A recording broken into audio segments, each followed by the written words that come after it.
السلام علیکم دوستو، آج ہم بات کریں گے پاکستان کی تاریخ کے سب سے بڑے فراڈ کی۔ فراڈ تو دنیا کے ہر ملک میں ہوتے ہیں۔ پیسے کا لالچ انسان کو اس قدر اندھا کر دیتا ہے کہ وہ کسی کو بھی خاطر میں نہیں لاتا۔ پاکستان بھی ان ملکوں میں شمار ہوتا ہے جسے بہت سے فراڈز کا نشانہ بنایا گیا، بلکہ یہ کہنا بے جانا ہوگا کہ یہ ملک ابھی بھی فراڈ کی زد میں ہی ہے۔ ویسے تو پاکستان میں بہت سارے فراڈ ہوئے ہیں، لیکن ہم آپ کو پاکستان کی تاریخ کے سب سے بڑے فراڈ کے بارے میں بتائیں گے جس نے پورے ملک کو ہلا کر رکھ دیا۔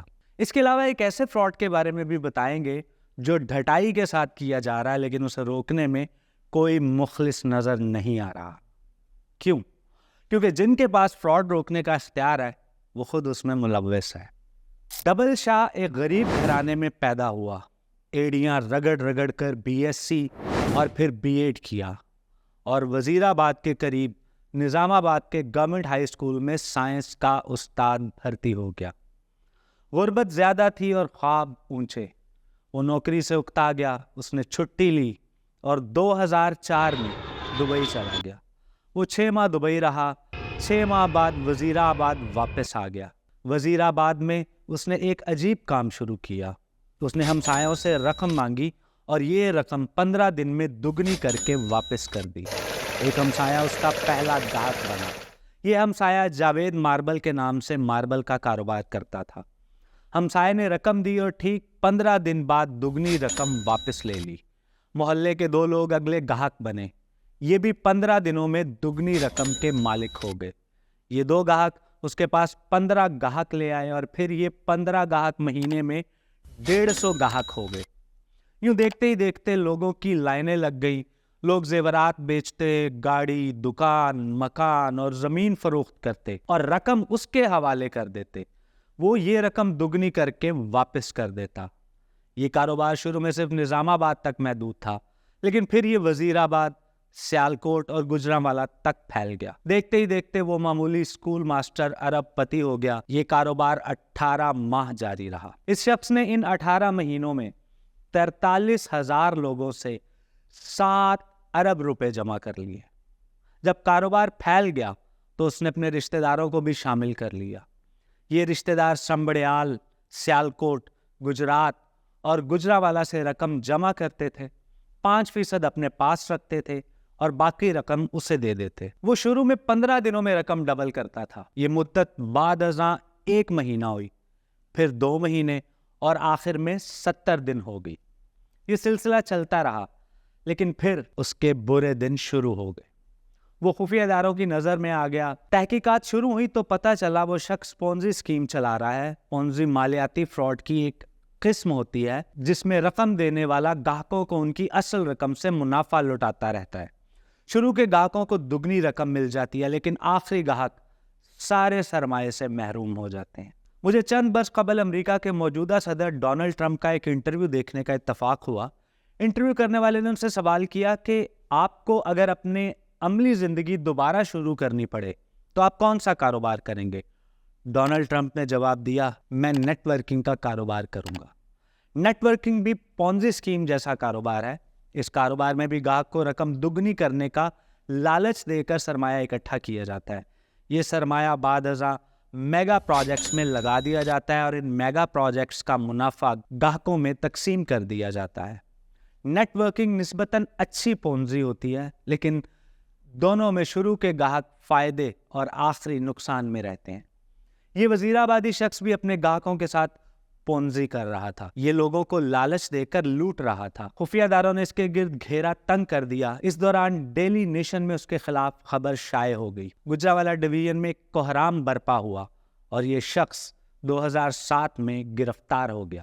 جی ہاں، آپ کا اندازہ درست ہے، یہ شخص تھا سید سبط الحسن عرف ڈبل شاہ۔ وہ ڈبل شاہ جس کا شمار پاکستانی تاریخ کے سب سے بڑے فراڈیوں میں ہوتا تھا، اس نے صرف 1.5 سال میں 3 اضلاع سے 7 ارب روپے جمع کر کے دنیا کو حیران کر دیا۔ آپ اب اس شخص کی چالاکی ملاحظہ کیجئے۔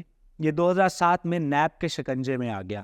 نیب نے اس کی جائیداد، زمین، اکاؤنٹس اور سیف پکڑ لیے۔ یہ رقم 3 ارب روپے بنی اور اس نے یہ 3 ارب روپے چپ چاپ بخوشی نیب کے حوالے کر دیے۔ ڈبل شاہ کا کیس چلا، اسے یکم جولائی 2012 کو 14 سال قید کی سزا ہوئی۔ جیل کا دن 12 گھنٹے کا ہوتا ہے، چنانچہ ڈبل شاہ کے 14 سال عملاً 7 سال تھے۔ عدالتیں پولیس حراست، حوالات اور مقدمے کے دوران گرفتاری کو بھی سزا سمجھتی ہیں۔ ڈبل شاہ 13 اپریل 2007 کو گرفتار ہوا تھا۔ وہ عدالت کے فیصلے تک 5 سال قید کاٹ چکا تھا۔ یہ 5 سال بھی اس کی مجموعی سزا سے نفی ہو گئے، پیچھے رہ گئے 2 سال۔ ڈبل شاہ نے محسوس کیا 4 ارب روپے کے عوض 2 سال قید مہنگا سودا نہیں، چنانچہ اس نے پلی بارگین کے بجائے سزا قبول کر لی۔ جیل میں اچھی چال چلن، عید، شب برات اور خون دینے کی وجہ سے بھی قیدیوں کو سزا میں چھوٹ مل جاتی ہے۔ ڈبل شاہ کو یہ چھوٹ بھی مل گئی، چنانچہ وہ عدالتی فیصلے کے 23 ماہ بعد جیل سے رہا ہو گیا۔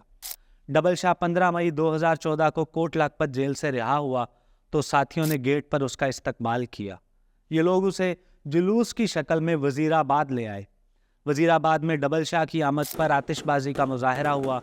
پاکستانی تاریخ کے سب سے بڑے فراڈی کو ہار پہنائے گئے، اس پر پھولوں کی منو پتیاں برسائی گئیں اور اسے مسجدوں کے لاؤڈ سپیکروں کے ذریعے مبارکباد پیش کی گئی۔ وہ ہر لحاظ سے کامیاب ثابت ہوا۔ وہ اسکول ٹیچر تھا، وہ معاشرے کا 3 درجے کا شہری تھا۔ اس نے فراڈ شروع کیا اور 18 ماہ میں 7 ارب روپے کا مالک بن گیا۔ نیب نے اسے گرفتار کر لیا، وہ گرفتار ہو گیا۔ نیب ایڑی چوٹی کا زور لگانے کے باوجود اس سے 4 ارب روپے نہیں نکلوا سکا۔ سزا ہوئی، آرام سے سزا بھگت کر باہر آ گیا۔ اس نے قید کے دن بھی جیل کے ہسپتال اور 2nd کلاس میں گزارے۔ جیل میں تمام سہولتیں حاصل تھیں، چنانچہ جب وہ رہا ہوا تو مکمل طور پر کلیئر تھا۔ اس نے اب کسی کو کچھ ادا نہیں کرنا تھا اور نہ ہی پولیس اور نیب اسے تنگ کر سکتی تھی۔ یہ 4 ارب روپے اب اس کے تھے، یہ اس رقم کا بلا شرکت غیر مالک تھا۔ ایک سابق اسکول ٹیچر کے لیے 4 ارب روپے کی رقم قارون کے خزانے سے کم نہیں تھی۔ وہ وزیر آباد سے لاہور شفٹ ہوا اور دنیا بھر کی سہولیات کے ساتھ شاندار زندگی گزارنے لگا۔ لیکن اب اللہ کا نظام بھی ملاحظہ کیجیے۔ سید سبط الحسن شاہ عرف ڈبل شاہ کو رہائی کے 16 ماہ بعد اکتوبر 2015 میں لاہور میں ہارٹ اٹیک ہوا۔ اسے پنجاب انسٹیٹیوٹ آف کارڈیالوجی لے جایا گیا۔ اس کی طبیعت تھوڑی سی بحال ہوئی، گھر آیا، لیکن پھر یہ شخص 30 اکتوبر 2015 کو انتقال کر گیا۔ یہ شخص 4 ارب روپے کا مالک ہونے کے باوجود دنیا سے چپ چاپ رخصت ہو گیا۔ ڈبل شاہ کی ساری بے نامی جائیداد، خفیہ اکاؤنٹس، کیش رقم، فیکٹریاں اور پلازے دنیا میں رہ گئے اور وہ خالی ہاتھ اگلے جہان چلا گیا۔ وہ جائیداد، وہ رقم، وہ پلازے اور وہ خفیہ اکاؤنٹس آج کہاں ہیں؟ دنیا کا مال دنیا کے کتے چاٹ گئے۔ دوسری طرف ایک اور ایسا فراڈ ہے جو آج تک دھڑلے سے کیا جا رہا ہے اور اس معاملے پر حکومت غفلت کی نیند سو رہی ہے، اور یہ فراڈ ہے پیسے کے سکے کا، جو ہمارے لیے کسی کام کا نہیں لیکن ہم سے پیٹرول سمیت دیگر چیزوں میں لیا جا رہا ہے۔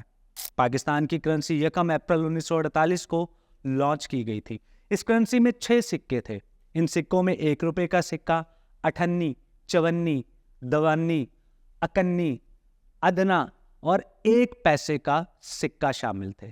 پیسے کے سکے کو پائی کہا جاتا تھا۔ اس زمانے میں 1 روپیہ 16 آنے اور 64 پیسوں کے برابر ہوتا تھا۔ یہ سکے 1 جنوری 1961 تک چلتے رہے۔ 1961 میں صدر ایوب خان نے ملک میں اشاریہ نظام نافذ کر دیا، جس کے بعد روپیہ 100 پیسوں کا ہو گیا، جبکہ 58، 54، 52 اور پائی ختم ہو گئی اور اس کی جگہ 50 پیسے، 25 پیسے، 10 پیسے، 5 پیسے اور 1 پیسے کے سکے رائج ہو گئے۔ یہ سکے جنرل ضیاء الحق کے دور تک چلتے رہے، لیکن بعد ازاں آہستہ آہستہ ختم ہوتے چلے گئے، یہاں تک کہ آج سب سے چھوٹا سکہ 1 روپے کا ہے۔ ہم نے پچھلے 30 برسوں سے 1 پیسے، 5 پیسے، 10 پیسے اور 25 پیسے کا کوئی سکہ نہیں دیکھا۔ کیوں؟ کیونکہ اسٹیٹ بینک یہ سکے جاری ہی نہیں کر رہا، لیکن آپ حکومت کا تو اس میں روپوں کے ساتھ ساتھ پیسے ضرور شامل ہوتے ہیں۔ اب سوال یہ ہے کہ ملک میں پیسے کا تو سکہ ہی موجود نہیں ہے، لہٰذا جب کوئی شخص 1 لیٹر پیٹرول 265.61 میں ڈلوائے گا تو کیا پمپ کا کیشیئر اسے 39 پیسے واپس کرے گا؟ جی نہیں، وہ بالکل نہیں کرے گا۔